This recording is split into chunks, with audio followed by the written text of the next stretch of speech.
Hello students, welcome back. आज की class में हम क्लास 10th का चैप्टर 12 करेंगे जिसका नाम है areas related to circle. Chapter start करने से पहले आइए कुछ बेसिक बातें कवर कर देते हैं। सबसे पहले फॉर्मूले। एरिया ऑफ सर्कल का फॉर्मूला होता है pi R square. Semi circle होता है हाफ द सर्कल, तो एरिया ऑफ सेमी सर्कल हो गया half of pi R square. Area of quadrant that is quarter circle होता है 1/4 pi R square. Circumference of circle होता है 2 पाई आर, जिसे हम पाई डी भी कहते हैं, क्योंकि twice of radius is equal to diameter, pi वैसे का वैसा। एरिया ऑफ सेक्टर होता है θ/360 into pi R square. Length of an arc होता है θ/360 into 2 pi R. Area of segment होता है area of sector minus area of triangle. Area of triangle तीन तरीके से हम निकाल सकते हैं। अगर 90 डिग्री का एंगल यूज हो रहा है तो एरिया ऑफ ट्राइंगल होगा half of base into height. अगर 60 डिग्री का एंगल है यानी कि इक्विलेटरल ट्राइंगल है तो √3/4 a स्क्वायर। और अगर 120 डिग्री का एंगल यूज हो रहा है तो एरिया ऑफ ट्राइंगल होगा r² into sine θ/2 into cos θ/2। एक बार जो हमने नई नई चीजें इसमें कवर करी कि सबसे पहले ये आपको फर्स्ट फिगर दिख रही है वो ट्राइंगल AOB है यानी कि area of triangle. Area of segment ये क्या होगा आपको पता है, जितना ये शेडेड रीजन है ये है area of sector that is 1+2। Area of sector में से एरिया ऑफ ट्राइंगल निकाल देंगे यानी कि ये सेकंड पार्ट है वो है आपका एरिया ऑफ सेगमेंट। क्लियर है।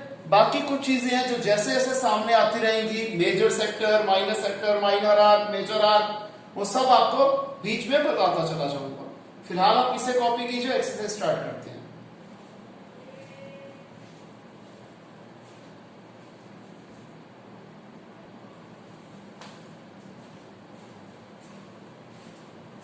तो आइए स्टूडेंट सबसे पहले कर लेते हैं क्वेश्चन नंबर 1। हमें पाई की वैल्यू 22/7 यूज करनी है अगर कुछ भी नहीं दे रखा तो, और जहां पर 3.14 उन्होंने बता दिया है तो वही डालनी होगी। क्वेश्चन नंबर 1 में कहते हैं दो सर्कल की रेडियस है 19 सेंटीमीटर और 9 सेंटीमीटर। हमें एक तीसरा सर्कल की रेडियस निकालनी है जिसका सर्कमफ्रेंस इन दोनों सर्कल के सर्कमफ्रेंसेस के सम के बराबर है। अकॉर्डिंग टू क्वेश्चन C किसके बराबर है? C1 plus C2 where C denotes circumference of circle. Circumference of the new circle is equal to circumference of first circle plus circumference of second circle. Circumference of circle का formula तो 2 पाई r। First था तो 2 पाई r1, C2 था तो 2 पाई r2। 2 pi common आ गया r1 plus r2। यहाँ 2 पाई r वैसे का वैसा, 2 पाई से 2 पाई कट गया, r is equal to r1 plus r2। R1 और R2 की वैल्यूज डाल दी, सम कर दिया तो रेडियस आ गई 28 सेंटीमीटर। यानी कि वो बड़ा सर्कल जिसका सर्कमफ्रेंस इन दोनों सर्कल के सर्कमफ्रेंस के सम के बराबर है उसकी रेडियस है 28 सेंटीमीटर। क्वेश्चन नंबर 2 भी इससे मिलता जुलता है कि दो सर्कल्स की रेडियस है 8 सेंटीमीटर और 6 सेंटीमीटर। हमें एक ऐसे सर्कल की रेडियस निकालनी है जिसका एरिया इन दोनों एरियाज के सम के बराबर है, यानी कि A is equal to A1 plus A2। Area of circle क्या होता है? Pi R square. First circle है यहाँ पर तो पाई r1 का स्क्वायर, सेकंड सर्कल है तो पाई r2 का स्क्वायर। पाई कॉमन आ गया r1 square plus r2 square. Pi से पाई कट गया, r square is equal to r1 square plus r2 square. r1 की वैल्यू थी 8, r2 की वैल्यू थी 6। 8 का स्क्वायर 64, 6 का स्क्वायर 36। 64 प्लस 36 100। r क्या आ जाएगा? स्क्वायर उधर जाके square root of 100 that is 10 centimetre. यानी कि एक ऐसा सर्कल जिसका एरिया इन दोनों सर्कल के सम के एरिया के बराबर है उसकी रेडियस होगी 10 सेंटीमीटर। क्लियर स्टूडेंट्स, इसे कॉपी कीजिए।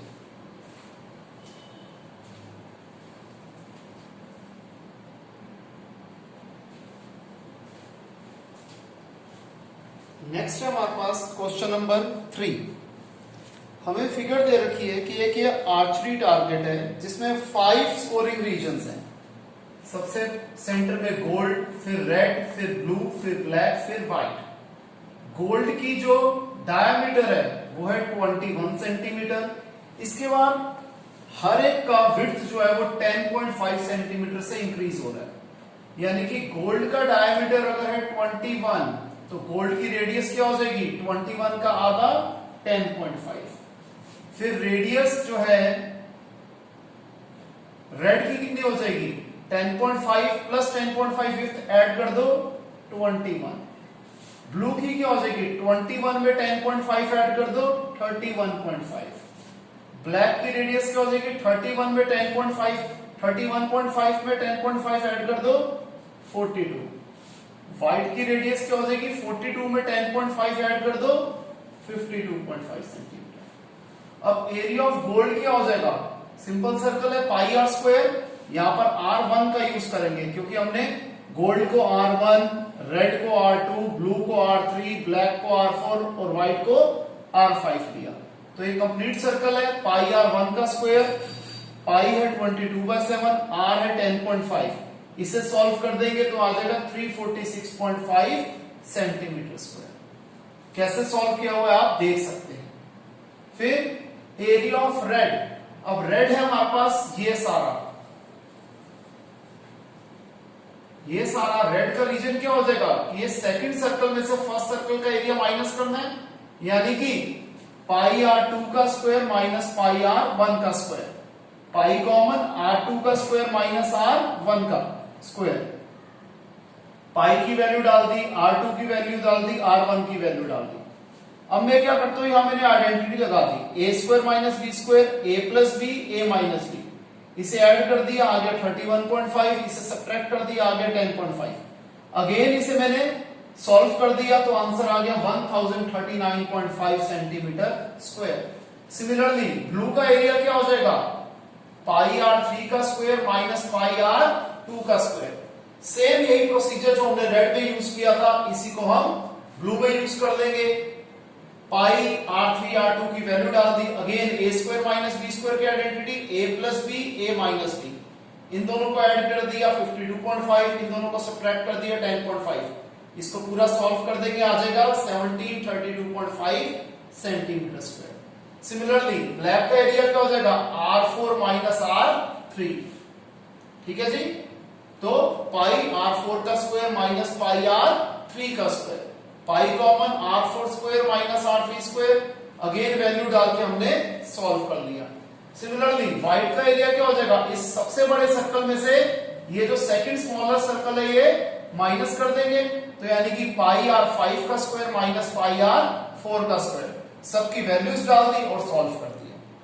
इस क्वेश्चन में अनडाउटेडली कैलकुलेशंस इन्वॉल्व है, लेकिन क्वेश्चन में एकदम सिंपल सा कॉन्सेप्ट है। इसे कॉपी कीजिए, फिर नेक्स्ट क्वेश्चन करते हैं।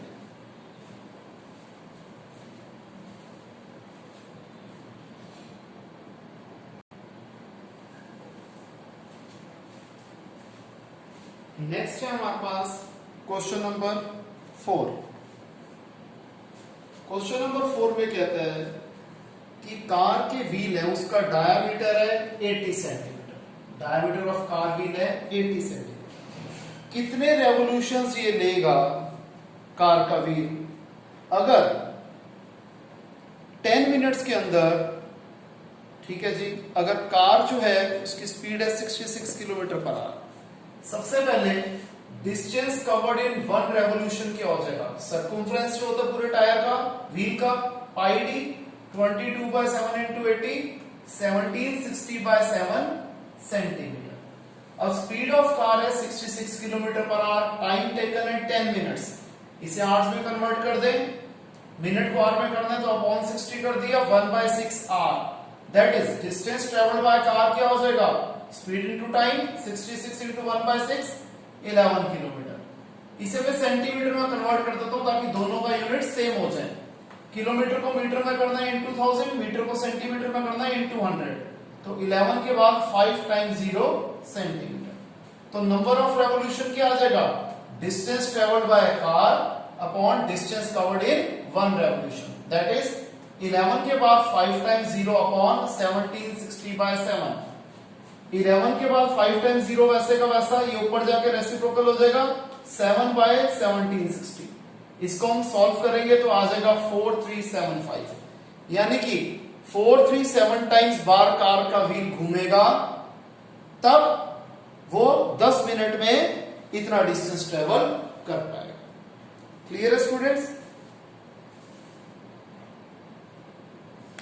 अब कहते हैं बताइए, हमें ऑप्शन दे रखी हैं कि अगर पेरीमीटर और area of circle numerically equal है तो रेडियस ऑफ सर्कल क्या होगी।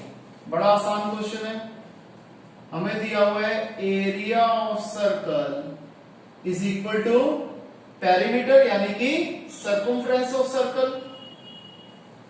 एरिया ऑफ सर्कल होता है pi R square, circumference of circle होता है 2 पाई आर। आर से ये स्क्वायर कट गया, पाई से पाई कट गया, तो आर आ गया 2 यूनिट्स, क्योंकि हमें सेंटीमीटर मीटर कुछ भी पता नहीं है, hence A part is the correct option. Clear students? आज के लिए इतना ही, मिलते हैं नेक्स्ट क्लास में नए टॉपिक के साथ। Bye, take care.